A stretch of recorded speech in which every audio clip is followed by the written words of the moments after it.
What's up, everybody? Trey Biddy with HawgSports.com, HawgSports.com. Well, there's plenty to talk about today. It's just going to be me and you. We're going to talk about Arkansas, Louisiana Tech. We'll talk about Arkansas basketball coming up, and we're going to talk, of course, about some NIL stuff, maybe Sam Pittman contract, the revenue sharing stuff that's going on, maybe get a little bit of clarification for some people out there because there's been a lot of misinformation. All that and more on today's episode of Hog Sports Live.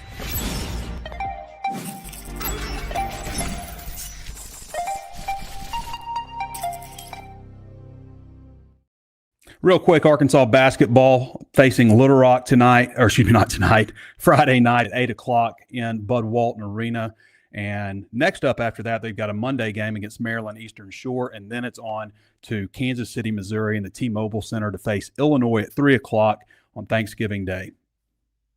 There's a good slate of games coming up. I mean, obviously a couple that maybe won't draw a whole lot of people. Maybe that Friday night, 8 o'clock game will get the attendance up a little bit. That's been a little bit of a discussion lately, but there's just not a lot of great home games on this schedule. There's a lot of away games that are really intriguing. The Illinois game. After that, on Tuesday, December 3rd in Coral Gables, Florida, you're going to face Miami. You get UTSA in Bud Walton Arena on December 7th, and then it's Michigan in Madison Square Garden. So, and then you're off to Little Rock for a game against Central Arkansas. So some intriguing games away from Bud Walton Arena, just not a lot of intriguing games in Bud Walton Arena until you get to Wednesday, January 8th, the second SEC game. They play at Tennessee first on January 4th, and January 8th, they get Ole Miss in Bud Walton Arena, and then Florida in Bud Walton Arena. So a couple of nice games, but you got to wait till January. Otherwise, you're watching on TV. Arkansas and Louisiana Tech, the Razorbacks are 22.5-point favorites over the Bulldogs. So that would mean Arkansas would beat Louisiana Tech worse than anybody has, substantially more. Nobody's beaten them by more than 10 points. That was NC State, I think, week 2. Every other team that has beaten them by one possession. They're only 4-6 this year, so they've lost a lot of one-possession games. We talked about on the show Monday, they had lost 3 games in overtime, 1 in double overtime, but 3 overtime games. The last overtime game they lost, it was to Jacksonville State, a team that hadn't lost since September 14th. And they just beat Western Kentucky, a team that was undefeated in Conference USA play, the class of Conference USA. So this is not a bad G5 team. If Arkansas stomps them, I think that would be fairly notable considering the teams they played. The last time Arkansas played Louisiana Tech, Arkansas won 21-20. They had to get a huge sack from Dietrich Wise and just about everybody else. This was 2015, I believe. But Dietrich Wise broke his hand on that play also. But Arkansas barely escaped that one. I want to talk about Sam Pittman's contract a little bit because there's been a lot of people discussing this. There was a post on X that said, that Arkansas can't afford the buyout because of the revenue sharing model that's coming, but they can afford to pay a coach a $3.3 million retention bonus, but that's not how this works. Yes, he gets $3.3 million retention bonus, but it starts from the date of the execution of that to the end of the contract. So the $3.3 million is actually paid out every year. So this year he gets $1.2 million. Last year he got 1.1. The year before that he got 1 million. That number, that 1.2 million he's getting this year, is included when they're listing coaching salaries. It's included as his salary, which is $6.45 million for this year. Okay, so that's important to note that distinction. You got to read the fine print at the bottom, but that money gets paid out each year, not just all one lump deal. He's getting $3.3 million. No, Sam Pittman is currently, I believe he is 13th right now among SEC coaches in salary. His buyout is $12.1 million. And I'm just bringing this up, but Sam Pittman, as long as he beats Louisiana Tech, he's getting retained. I want to talk about that a little bit too, because there's been some discussion on that. But the buyout is $12.1 million. And I just want to say, because a lot of people are like, Hunter, your check's full for making this contract, and this is ridiculous. That buyout is 14th in the SEC. It's not a ridiculous buyout. I've said this several times that when they hire a coach, they know that they're probably going to fire him. They know this. Every school in the SEC, except for Alabama and Oklahoma, fired the coach that they had before the coach they have now. And they all have to pay buyouts when you fire somebody for convenience. So 12.1 million seems like a lot of money in this landscape. It's actually not insane. Now, it's a lot when you consider we're going to fire Sam Pittman, we're going to fire his coordinators, his assistant coaches, pay all their buyouts, pay the buyout of the new coach that we would hire, and all that stuff, the money that it costs to bring in, a notable coach that would satisfy people, all that kind of stuff. You're talking probably over $20 million. And at the same time, we've mentioned, trying to carve out $20 million from the budget also. Football made $74 million last year, by the way. The athletic department made $167 million. They spent a little over $166 million. They spent all but $800,000. So they've got to try to figure out a way to carve that money out.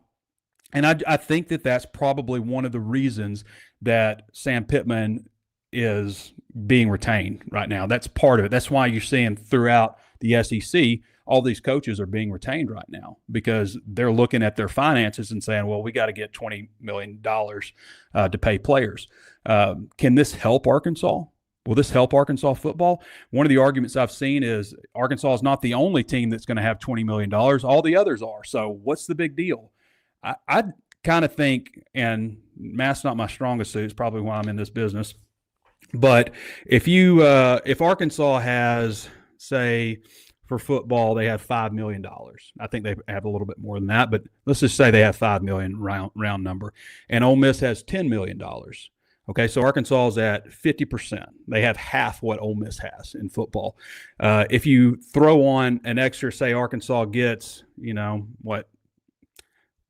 $15 million of the $20 million. I don't know if that's accurate or not for the revenue sharing. And Ole Miss gets $15 million of the $20 million. So then you're a lot closer. Then you're talking more like Arkansas is 80%, right? 20 to 25 million. 20 million for Arkansas, 25 million for Ole Miss. That to me is like that sounds like it'd be better, right? Than having half of what they have. Maybe I'm wrong on that in some kind of regard, but it feels like that would make Arkansas more competitive when you slice it like that. So I have also heard, and this is important, that there are some things in the works for Arkansas to get more money in NIL in addition to this revenue sharing plan that will boost them at several different position groups. So again, important to note that there does seem to be some things in the works for that. I want to say this too, because one of the things that, me and other media members kind of get a kick out of is when like people say stuff like, I'm trying to soften the blow for this or that. I'm delivering concrete to you folks. I'm just telling you the facts here. I'm not trying to soften the blow. I don't care if you need the blow softened. I don't care how you feel about it. I'm just delivering the facts. I see this every once in a while, that I would be worried about like losing my media credentials. Like, that's not that big a deal. People think that's some big deal. Like it's nice to get, good seats and free seats to cover the events and stuff.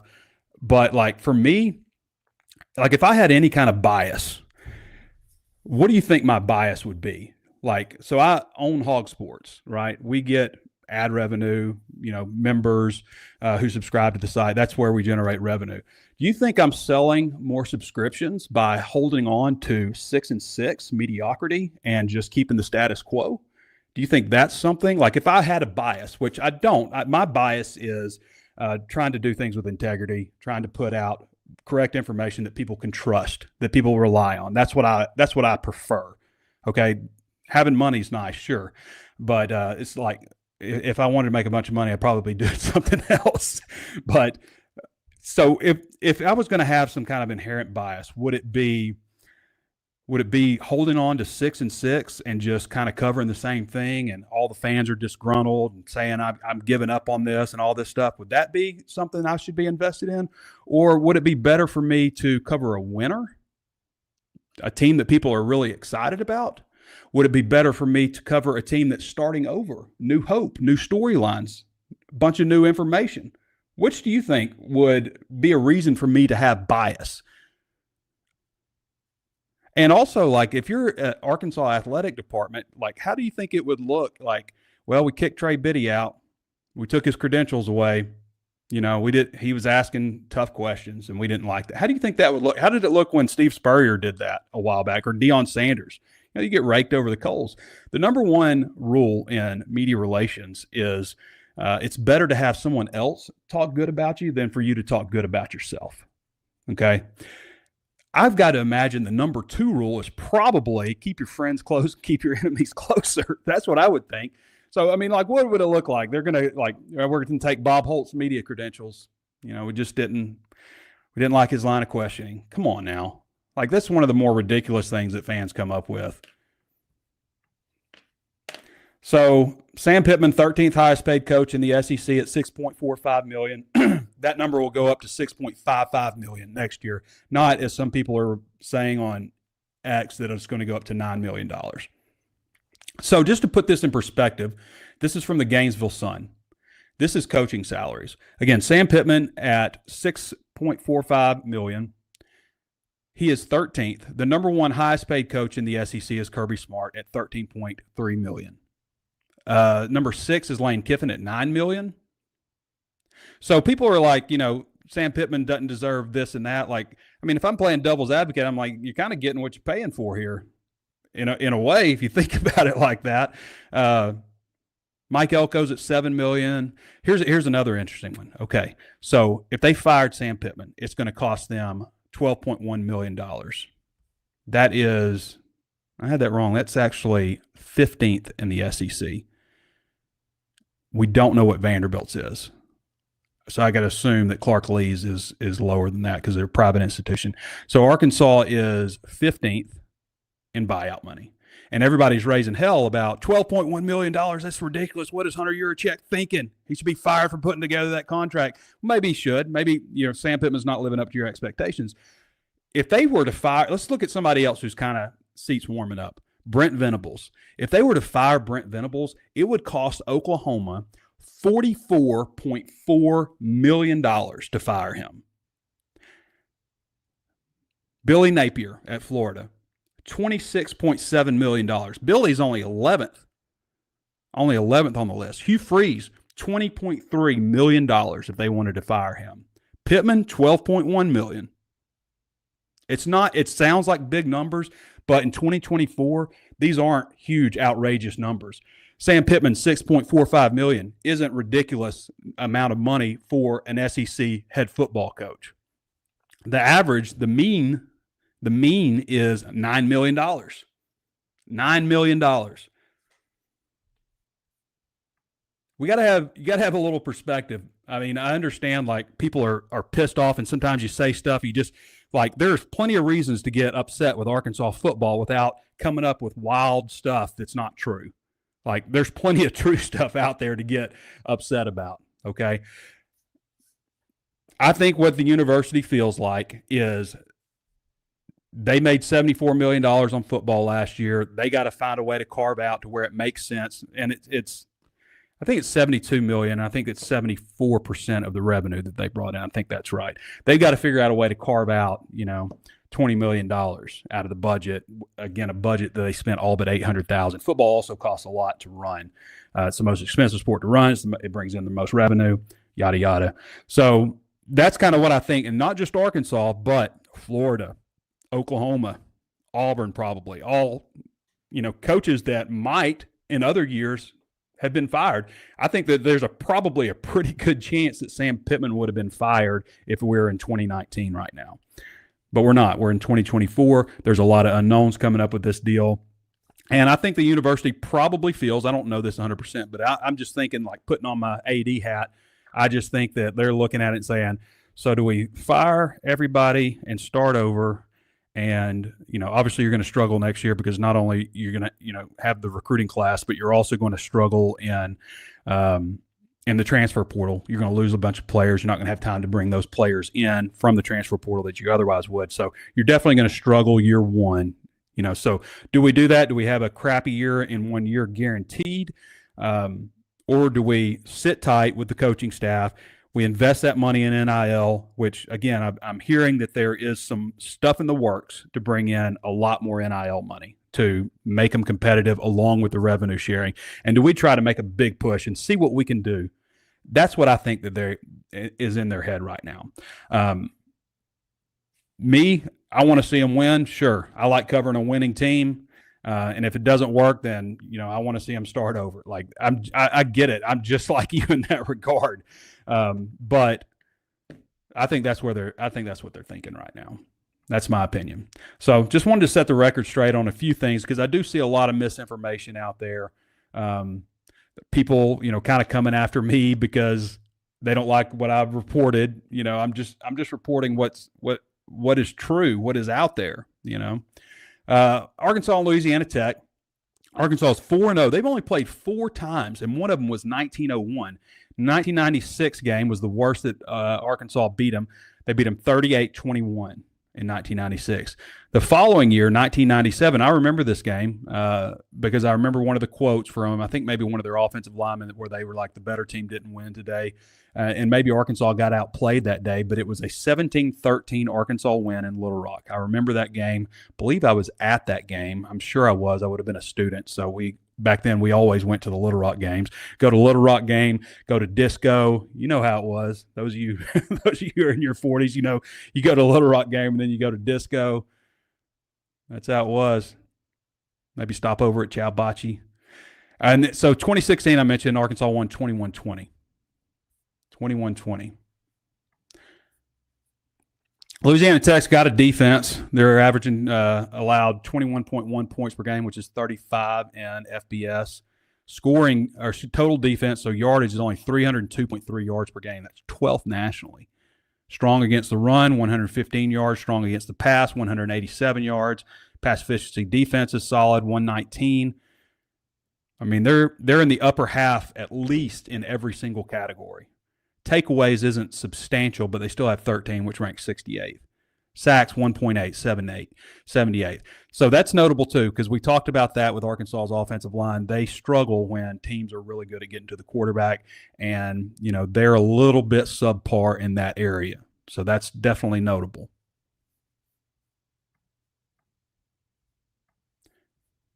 So looking at the schedule real quick for La Tech, they beat Nichols to open things up. They lost to NC State 30-20, as we talked about. They lost 23-20 in overtime to Tulsa. They lost to Florida International 17-10. They beat Middle Tennessee 48-21. They lost in double overtime to New Mexico State 33-30. And that's another thing. Like when you factor in like their scoring, the yards allowed and stuff, they've played 3 overtime games, so that adds on.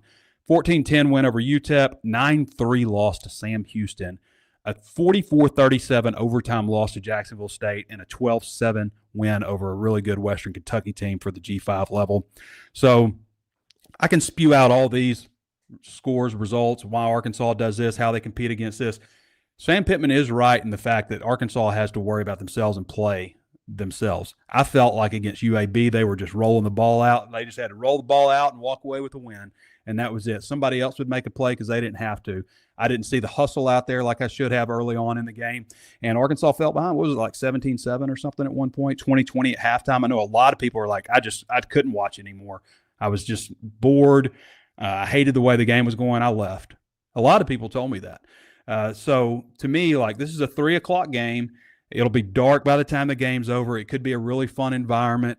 The last 2 games have been 11:00 games, so you haven't had really the opportunity to tailgate. It's not a name opponent, so that's going to impact attendance. Attendance has been pretty good also. Like, for as disgruntled as fans are, they seem on social media and stuff, people are going to the games still. Like, you're getting like really good attendance numbers at these football games, and not just like fake numbers because they just do tickets sold. But you can see, the stadium is filled out. You can see that for the most part. There might be, upper corner over here might be a little sparse with the student section. Students can be a little fickle. Half the students aren't from Arkansas. Half the students didn't grow up rooting on the Razorbacks.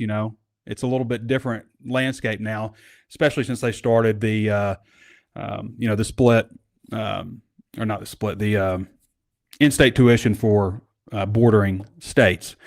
So you got half the student population, but you still have 33,000. When I was at school at the University of Arkansas, my first year there, we were just over 14,000. So they have easily more than doubled the student population. And back then, it seemed like almost everybody that I knew was from Arkansas. I had a couple people from Texas, a couple people from Oklahoma that were friends, but just about everybody was from some part of Arkansas. And now that's not the case anymore. It's definitely split down the middle. Let's look at these players. Evan Bullock is the quarterback. He has 1,518 yards. He completes 67.5% of his passes, 12 touchdowns, only 2 interceptions. He has taken 25 sacks, which is a pretty decent number, but a solid rating at 149.1. And then Amari Wiggins leads them in rushing. Not a whole lot of rushing yards, 83 carries for 351 yards, only 1 touchdown on the ground. Their leading receiver is True Edwards, 59 catches for 760 yards. These are big numbers, 6 touchdown catches. A lot of short passes by them. So looks like they're, probably try to offset some things with a quick passing game. Versus trying to get a lot of downfield strikes. Now, if you look at Arkansas, actually, let's look at something else. Let's look at Ozarks Go first. I had a nice segue about you don't want to fire Ozarks Go, and I actually skipped over it. But you'll never want to fire Ozarks Go because they give you a great price for internet service, 479-684-4900, ozarksgo.net/hawg, HAWG. This show is being powered by Ozarks Go right now, streaming. Actually, I'm hardwired now. I've hardwired, so I'm pulling like 1,000 megabits per second, just because it's easier. I actually got this when I was having trouble with my browser, and I thought maybe my internet was the problem, but it turns out it was the browser not jiving with StreamYard, which kind of sucks. I'm not a fan of StreamYard, even though I use it just because it's free through 24/7. So I am hardwired in, but pulling 1,000 megabits per second right now. And I use the multi-gig because we have several different devices throughout the place and, use a lot of internet. But I think gigabit's probably great for most people. You can reach out to them at ozarksgo.net/hawg, HAWG, or call them at 479-684-4900. If you use the promo code BIDDY1, BIDDY1, you will get a free month if you haven't been subscribed before. ozarksgo.net/hawg. Fantastic, consistent, steady internet service at a great price. Not going to jack you up in year 2, especially without even telling you. I had my service I had before, I looked at my bill and every year it's like $5 increase, $5 increase. And next thing I know, I'm paying like $25 more than I originally was. And I call them hey, and they're like, well, we can take that back down. Well, why didn't you just do it before? No, Ozarks Go is gonna keep you at the same rate, year 1, year 2. All right. Where was I headed? Looking at Arkansas football stats, Taylon Green right now is on pace for 3,000 passing yards. That's not a feat that's been accomplished a lot at Arkansas. In fact, Brandon Allen, I guess, would be the last quarterback to throw for 3,000 yards at Arkansas. But did Felipe do that? Did Felipe throw for 3,000? KJ never did. I don't think Felipe did. He was limited to 10 gains. So I seriously doubt that he did. Let's bring it up NFL. But I seriously doubt he did.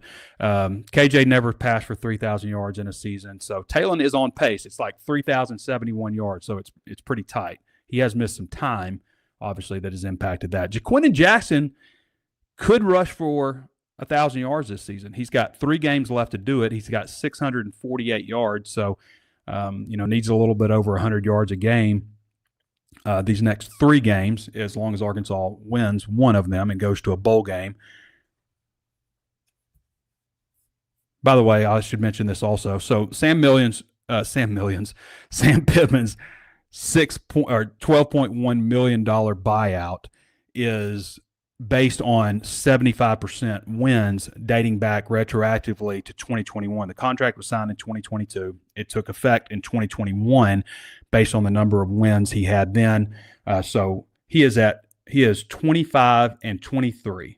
Okay, as long as he stays above 500, he's entitled to 75% of the money that he is owed on the remainder of his contract. If he dipped below 500, then he would only be entitled to 50%. So that would be a big difference. However, it's mathematically impossible for him to dip below 50%. If he wins one more game and they go to a bowl game, then he's going to be 26-25 if they lose all the other games, if they lose every game. If they lose out the rest of the games, then they'll be 25-25 because they won't go to a bowl game. So he's not going below 500 this year also. Andrew Armstrong he's got 69 yards, nice, to get to 1,000. He only has 1 touchdown catches. If you look at the top 7 receivers in the SEC in terms of yardage, they all got like 5 touchdown catches at least, except for Andrew Armstrong. So that's a pretty wild statistic. Isaiah Satania only has 1. Isaac TeSlaa only has 1. Those are Arkansas's 3 leading receivers, and they each have 1. Luke Hasz, who only has 21 catches for 278 yards, who's the 4th leading receiver, has 4 touchdowns. He's getting all the touchdown catches. Interesting. I'd love to see Andrew get some more touchdown catches because I think Andrew Armstrong has next level ability, right? Andrew's from what I hear is well paid, as a receiver, but like he's not getting like ridiculous amount of money at Arkansas. Like I don't know the exact number, but I know it's 6 figures, but not like upper 6 figures or anything like that, like low 6 figures. In fact, from what I had heard, there is another receiver who was being pursued by Arkansas, who would have made more as a recruit. The demand, the price was more than what any of Arkansas's receivers are getting. Interesting to note that. Danny West has an article. Danny's getting ready for the storm, I should say. This is the calm before the storm because we know that National Signing Day is just a couple of weeks away, December 4th. Transfer portal kicks into full steam. Right when regular season ends, you're going to see ton of players, not maybe official. I don't know when. I think maybe December 9th is when the portal officially opens, but that doesn't mean players aren't going to go, I'm entering the transfer portal, because they will. They're doing it now, right? Just because the transfer portal officially opens doesn't mean you're not going to have guys going, I'm going in. So you'll start seeing that pretty quick. It'll be a flurry. It'll happen at Arkansas, obviously. So there is 1, 2, 3, 4, 5, 6, 7, 8, 9, 10, 11. Looks like just about everybody. It's actually more notable who's not enrolling. Lionel Prudhomme, Reginald Vaughn, Nigel Pringle. Those 3 are not enrolling for at the semester, and you're waiting on confirmation from Markalen Batten, Antonio Jordan, Shannon Blair, and Taj Overton. So waiting on confirmation from 4. 3 others are not, and then you've got 15 or so that are enrolling early, confirmed by Danny West. Congrats to Cash Courtney, Arkansas commit, who has been invited to the 2025 Navy All-American Bowl in San Antonio. Used to be the U.S. Army. Offensive lineman out of Carthage, Texas, 6'4", 285, number 102 prospect in the state of Texas. Congratulations, Cash Courtney. Keys to victory. Connor Goodson always puts out keys to victory and 5 burning questions. We'll start with the keys to victory because we know that they're almost always the same. Penalties, turnovers. Sam Pittman is 0 for his last 6 in games where they lost the turnover battle. Special teams, overcoming injuries. And in this one, he has handle your business. I also always think that capitalizing on mistakes on it. Maybe that's all-encompassing when you talk about penalties, turnovers, special teams. Those are all mistakes, and you can't just have those and say, okay, that's it. You also have to make them pay for them. But handle your business. Arkansas has shown it's capable of hanging with top 10 teams at home this season, but it's also shown the capability of playing down to competition or looking completely unmotivated and disinterested at times. That can't happen this week. They can get you. Like they are sneaky good. Like sneaky good at keeping the score low. Sneaky good at I don't know, I guess lulling you to sleep. Like people aren't like, as a fan, are you like looking at this game going like, this could be trouble, but it could be like, if you don't come motivated against a team like this, then it could cause you some problems. So if you haven't given us a thumbs up or a like on Apple Podcasts yet, I would really appreciate you taking some time to do that. If you like the show, if you want others to check out the show, or you want to give your opinion, leave us a review. Let other people know what you think about the show. We'd love to have that from you. Rate us on Spotify. Give us a thumbs up or a like on YouTube. Follow us on Instagram. Join us on Facebook with 90,000 other Razorback fans. All right, we're going to get to your questions now. As I mentioned, Danny taking a little time to get ready for signing day. He's at the farm.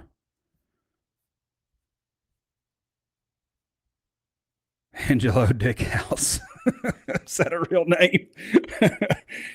The fluffer. Yeah, this is the fluffer. I would use that. I would love to use that name. That would be hilarious instead of Primer. Would love to see some fans in the stands. I mean, we've seen that, Cade. We've seen fans in the stands so far this season. UAB, I felt like they came. They left early, but they came. HM says, Sam Record says he should be fired. Traditionally, yes. No arguing that. Yes, I agree. Not wanting to pay the buyout is the only reason to keep him. Yeah, I think there's some truth in that. I mean, like we talked about, like the landscape that they're in.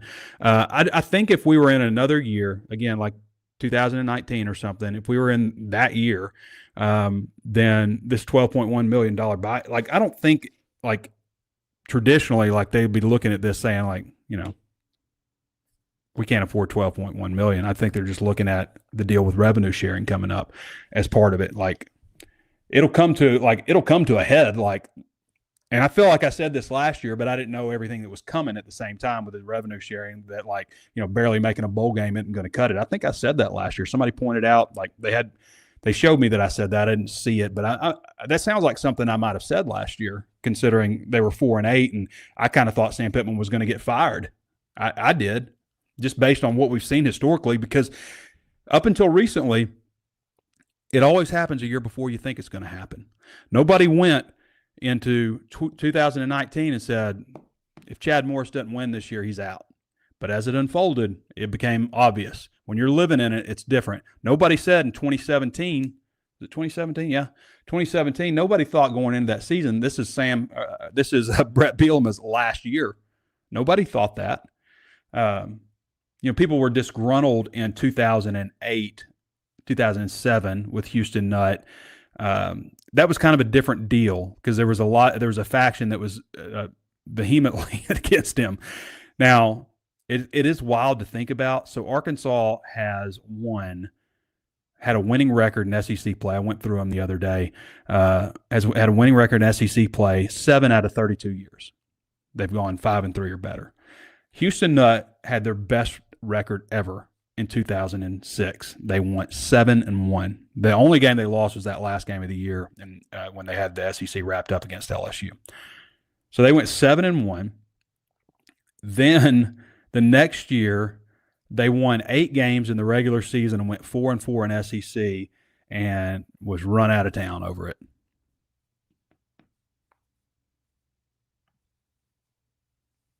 Austin Cross says you should be able to stay. Sam Kerr says, I've been off the Pittman wagon, but I must say, let's just ride it out and see year two of Bobby. I think that is actually one thing that I would be intrigued with, because that's something that we talked about in the preseason, getting to year 2 with the Bobby Petrino offense versus just the first year, I think would be substantial, just based on what we've seen with Bobby Petrino in the past. Just, it is a pro-style attack. It does take a little bit more time to learn. Arkansas is putting up yardage this year. They're one of the best teams in the country when it comes to putting up yardage. They're just not as good when it comes to putting up points.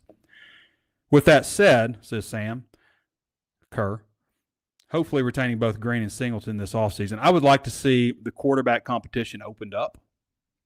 I think that gives you a better chance of keeping Singleton. But also, I think that there's a legitimate reason to think that he could overtake Talon. I think that's possible. But I would like to see that competition more open in the offseason. I think a lot of fans would agree with me. Not that I have any dislike for Talon. I think he's going to be a good quarter. I think with Talon, like, he's got to have protection and got to feel comfortable. I think that's true with any quarterback, though. Any quarterback out there has got to be protected. I mean, he threw the ball well against Mississippi State. He had some protection. HM says, unfortunately, they don't have the money to fire him. I don't think that that's the case. I know that's not the case. They could. They've chosen not to.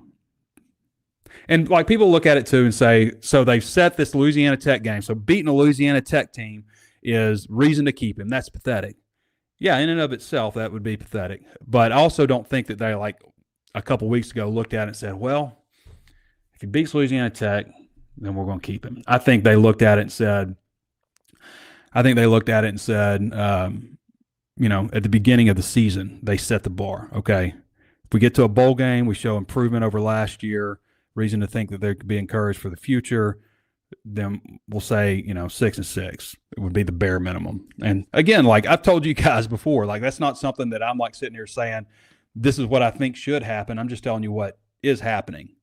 There's no benefit for me to retain, Sam Pittman at 6-6 and continue to like write articles about a team that people are disgruntled with and people don't want to read. I mean, again, like if I had an agenda, which again, my agenda is to report what's going on accurately above anything else, to do it with integrity, and to be somebody that people can rely on for information and trust. That's my agenda. But if I had one, I guarantee you it'd be around money. And I'll tell you what, nobody runs a coaching search like we do at HawgSports. We have a good time with it. But it ain't going to happen unless they lose Louisiana Tech, based on what I've heard, which I have no reason to doubt. 13th highest paid coach in the SEC, ? Sam is outperforming his paycheck, plain and simple. I mean, that is a way to look at it. And I pointed that out just kind of in a devil's advocate way, but like, that doesn't mean anybody should be happy that the coach is 13th in salary and 14th in buyout or 15th in buyout. I mean, White Mojo Wolf. This is the guy that White Mojo. I know now why Danny West blocked you. You were one of the guys that said I was worried about getting my credentials pulled, which is just really ridiculous. I don't believe they're broke at all. It's the schedule next year, not friendly to any coach. The schedule sucks every year. I mean, if you've been watching and following Arkansas football, tell me when they've had a really good schedule. Tell me when they've had Texas's schedule. Texas hadn't played anybody. They played Georgia and got beat soundly in Austin. They hadn't played anybody. Their best win is Vanderbilt. You kidding me? That's Texas's best win. Oklahoma's 5-5 last check. Michigan was 5-5. Like, these are the big games on their schedule heading into it. None of those teams are good. They've got their most challenging game left. Their most challenging game of the season, aside from Georgia, is Texas A&M to round things out. That's it. Arkansas has never had a schedule like Texas has. Part of it's because they don't get to play Arkansas. It was embarrassing what Arkansas was paying Sam before he renewed the contract in terms of like the low price. I mean, it was like what, $3.5 million or something. That was extremely low. Zach Van says, and I'll say this too, like Brett Bielema's buyout was like $11.8 million, and this was a contract that was signed like back in 2014 or something, and his buyout was $11.8 million, and that, back in 2017. Obviously, things get mitigated when you talk about looking for other jobs and stuff, but Sam's made it clear that that's not what, he's going into retirement, basically. And I don't know if that's in the contract that he has to seek. I don't know if it's in Sam's contract that he has to seek equal employment, at least make a good faith effort to get that. I'm sure it is with the assistant coaches. Zach Van says the staff is fine until the university figures out how to make football competitive within the NIL space. It doesn't make sense to fire Pittman. You wouldn't be competitive hiring a new coach without a solid NIL program in place. I mean, there are coaches out there who do more with less. I mean, look at Cignetti at Indiana. Houston Nutt used to do it at Arkansas for years. Arkansas has always been out-recruited in SEC. There was somebody on Twitter I saw that said, what was Arkansas's excuse before this NIL stuff? NIL is just an excuse now. Well, the excuse before was Arkansas didn't have a backyard loaded with talent. That's been the reason that Arkansas football has struggled. They're not close. The radius of elite talent within, 200, 250 miles is poor for Arkansas compared to Ole Miss, Alabama, Auburn, Georgia, LSU. I mean, all these other schools, they have direct access to elite talent in their backyard. Arkansas losing battles for four-star recruits, traditionally they lose them to the in-state school. That's usually what happens. The transfer portal and NIL, if anything, gives Arkansas an opportunity to compete. I just don't think you burn all your NIL money on high school recruits. I think you go out and try to find some guys who are good quality players. But if it's me, I'm not going out there spending a ton of money on a 5-star offensive lineman or wide receiver or something. I'm not doing that. Now, a proven defensive lineman who's been through the wars, who's a junior or senior, yeah, I'll go. Let's go talk to that guy. That's where I would spend my money if I'm Arkansas. I don't know why you would. Why would you spend your money if you're limited funds wise and you're Arkansas compared to your peers? Why would you spend that much money on a guy that's going to take a couple of years to develop? I wouldn't do that. I'd try to find some guys that I think has a chance, maybe are under recruited and can develop in our system, and I'd spend the bulk of my money on transfers. I think that's the recipe for Arkansas. I mean, it's what Ole Miss has done. Ole Miss went out and literally bought a defense, bought a defensive line and linebacker core. I'm not sure what they did in the secondary exactly, but I know that they bought a front seven basically, and they got a hell of a defense now. I do hear that there are things in motion to do that. But again, if you get $15 million of the $20 million, I'm not sure what the cut is for football exactly. But if that's what it was, and maybe say basketball's got everything taken care of through NIL, and you can divert this money to football, maybe that's something to think about. And I'm not even sure how Title IX is going to work with all this other stuff also. But say football gets 10, 15, say they get $15 million. Again, if you only had $5 million to spend and Ole Miss has $10 million, then that's a lot different. That's a lot closer. That's a lot closer than it was when you were 50%. Now you're 80% of what they have. But again, I from what I hear, there's some things in the work to boost that NIL money.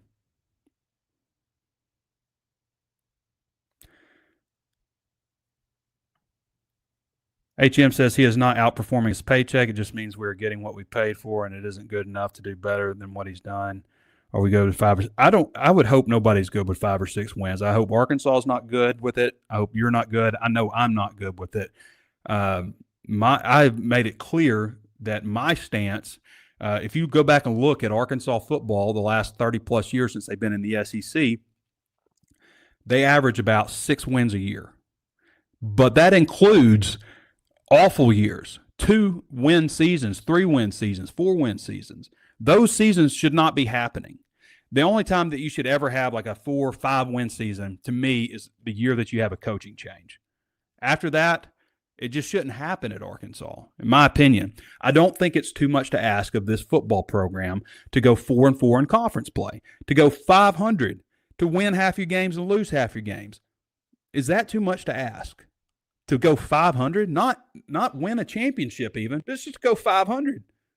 I don't think that's too much to ask. And then in the non-conference, to win 3 of the 4 games, maybe every other year you win 4. You win 3 this year, you win 4 this year. You beat that one tough team. Is that too much to ask? To have 7 or 8 wins in the regular season based on that formula, and then you lose your bowl game every other year, you win your bowl game every other year. So no matter what, kind of ends up at 8. Maybe you have a 9-win season, maybe you have 7-win seasons. That to me is not ludicrous. Does that sound like too much? I don't think it is. I promise you, Arkansas is not fine with just going to a bowl game. They have higher hopes than that. They're not just like fine with it. I think, again, they're looking at the uncertainty coming with the landscape of college football in this case. Boudreaux, the trucker, says, I like Sam, and that's something I think Paul Feinbaum made a good point that sentences have to stop with, I like Sam. I like Sam, but, that kind of stuff. We are behind in NIL because university protected versus just going all in. That being said, if we are stagnant again next season, I'd love to go after Rhett Lashley. I think a lot of people see that. I think Rhett Lashley's in a pretty good spot at SMU in terms of the NIL money he's getting, the level of expectations success he's having in that conference. So that might be a tough get. But he is from Arkansas, obviously, and played at the University of Arkansas. So Arkansas, based on my knowledge of it, and correct me if I'm remembering this wrong, but based on my knowledge of it, like the Grove Collective was started independently by fans and boosters and stuff. Like that was put together and then like later took over all the other NIL collectives and was absorbed kind of as a wing, kind of like Arkansas Edge is of the university. So I feel like that was more of like a fan-driven kind of thing at first. But yes, Arkansas was slow to react on NIL, and they should, if they'd have done it in 2021 and really went all in on it and had this system set up and stuff, I do think Arkansas would be in a lot better shape as far as NIL goes because that year they won 9 games and there was a lot of momentum. Everybody loved Sam Pittman. Everybody loved an old cold beer. Remember that? Remember when you talked about an old cold beer and you weren't mocking it? When you talked about it like he's one of us. That picture was floating around of him in his college days with the Coors Light sitting there on the bench and he's in his football gear. Everybody loved it. Remember when he's talking about some guys bring iced tea, some guys bring liquor? Everybody loved that quote. Now it's just like this meme everywhere. But yeah, if you'd have capitalized at that moment, and Arkansas made mistakes last year, like I'll just say, investing all their money in KJ Jefferson and saying this is the guy that's going to lead us, and KJ did not do what he needed to do at Arkansas. He didn't. He was not the leader that they needed. And Rocket Sanders, like whatever South Carolina's getting out of Rocket Sanders, Arkansas did not get that out of that dude last year. They just didn't. He was gone from the team for a good portion of time, like just gone. They did not get out of Rocket Sanders what they invested in him. And yes, he had some injuries and stuff, but South Carolina's getting what Arkansas thought that they were going to get out of Rocket Sanders last year. So Arkansas pours a ton of its money into guys that they think are going to be their studs, and they're not. They're not that at all for them. And that's one reason you saw Arkansas culturally and, in terms of leadership, just tank last year. And so mistakes were made. Bringing Dan Enos was a terrible hire by Sam Pittman. And that's on Sam Pittman. That's on him. He has to own that. But I think they look at it and like, okay, 6-6, getting back on track, move it ahead. That's how they're looking at it. That's how Arkansas is looking at it. House settlement still coming down the tracks. That's why it will be a quiet coaching carousel this year. Yeah, it's definitely quiet. Get a new QB, and I'm fine with Sam staying, says White. I didn't expect to hear that from you. What if it's Malachi Singleton? Yeah, I don't know that QB is necessarily the issue. Like, Taylor's not perfect as a quarterback. He's got a slow windup. He's he's obviously tall, very long, so it all takes a little bit of time to get going. But when he's healthy, he's pretty dangerous. And if he gets Sam is super trash as Bobby Hobson. If he gets time to throw, then he can be definitely effective. Sam and Yurachek both complained about NIL while the rest of the SEC got to work on it. I don't know that Sam was complaining about NIL.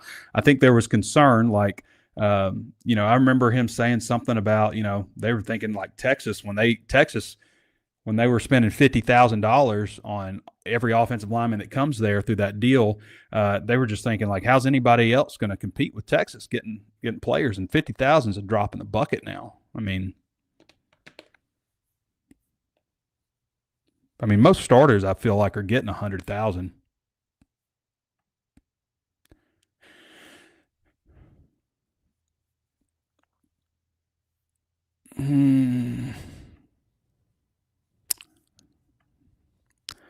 Matt Hodges says, Trey, what do you think about the possibility that if a move was made this year, we would be one of the few Power Four teams, that would be in the coaching search market? Yeah, I mean, like if you think about it that way, like if you were going to make a change, it's better to make a change when Auburn's not making a change, when OU's not making a change, when Florida's not making a change. You're right on that. Absolutely. There is that thing to think about.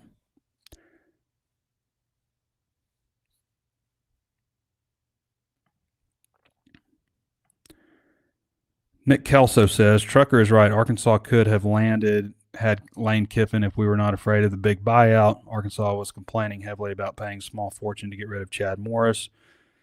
Yeah, it did seem like there was some movement with Lane Kiffin. I never reported that Arkansas was going to hire him, but it definitely seemed like there was, without question, movement on Arkansas's end, and like that could happen. And then suddenly it seemed like it was Ole Miss. White Mojo Wolf says he's rooting for Louisiana Tech. I think that's kind of a bad way to approach it. Texas game was packed.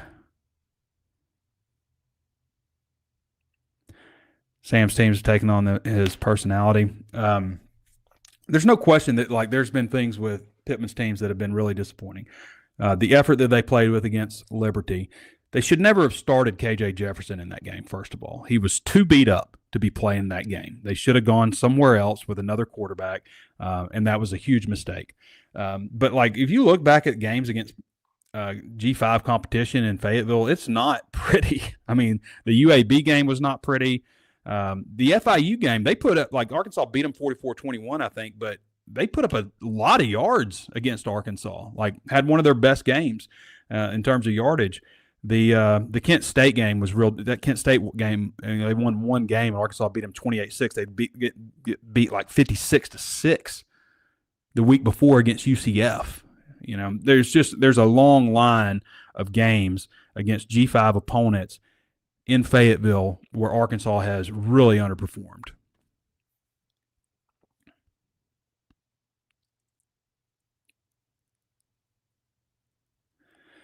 Okay. Where are we going here? I think we're pretty good. Some comments. I don't see really any questions, but we had some good interaction today. We got a lot more. I think we're good. Well, I want to thank everybody for hopping on and listening to the show today. I hope I was able to clarify a few things here and there about what's going on with Arkansas sports and contracts and just a little bit of misinformation out there. Nobody should be happy with Arkansas going 6-6, and that would be the projection right now. They're going to be picked to lose against Missouri. That doesn't mean they're going to lose. But, man, if they beat Louisiana Tech and they beat Missouri, most people I think out there said 7-5 would be reason to keep Sam and then continue to build in the preseason. Some people said 6-6 would do it. I don't think they were happy about it. They're like 6-6 would probably be enough. But I feel like most people said 7-5. So if they do that, if they beat Missouri, if they beat Louisiana Tech, they have a chance at 8. And again, like Arkansas hadn't won 3 in a row since 2022, since the start of the season with Cincinnati, South Carolina, Missouri State. They almost blew that one. Then they lost 3 in a row. So maybe that's a big ask, but again, that's going to happen after coaching search stuff, the bowl game. But if they could end this ridiculous streak in Columbia against Missouri, that would go certainly a long way towards curbing this offseason, I think. So we'll see how it goes, but got to beat Louisiana Tech first on Saturday. If they don't beat Louisiana Tech, then all bets are off. But if they do, then it definitely feels like we're moving to another year with Sam Pittman. We're definitely moving that direction. So Spencer Landon, one last question, says, why is it Selman Bridges getting opportunity? Selman Bridges is healthy. He was out last game. But he is back. Selman has actually played 5 games this season. He's played in 5. So I don't think, based on what the moves they made last week against a team that's putting up 301 yards per game, the secondary played pretty good. So I think they've made some positive changes back there with that regard. Okay. Boogie Flan for 3 says 100% losing to Missouri. We'll leave it at that. All right, everybody. Thanks for hopping on. Leave us that 5-star review if you haven't done so already. Sign up at HawgSports.com, HAWGsports.com. $627 a month is what it breaks down to. Billed at just $75.18 for the entire year. That's a discount of $44.22. You'll be glad you did. All right. Thanks, everybody, for hopping on. And we didn't have any guests, so we will when we get back with you guys on Monday. Thursday, walk and talk from Razorback Stadium. And, that'll be the next time we talk. And then, of course, we'll have Monday's show. All right, everybody. Thanks for joining me. This has been Trey Biddy with HawgSports.com. We'll catch you next time.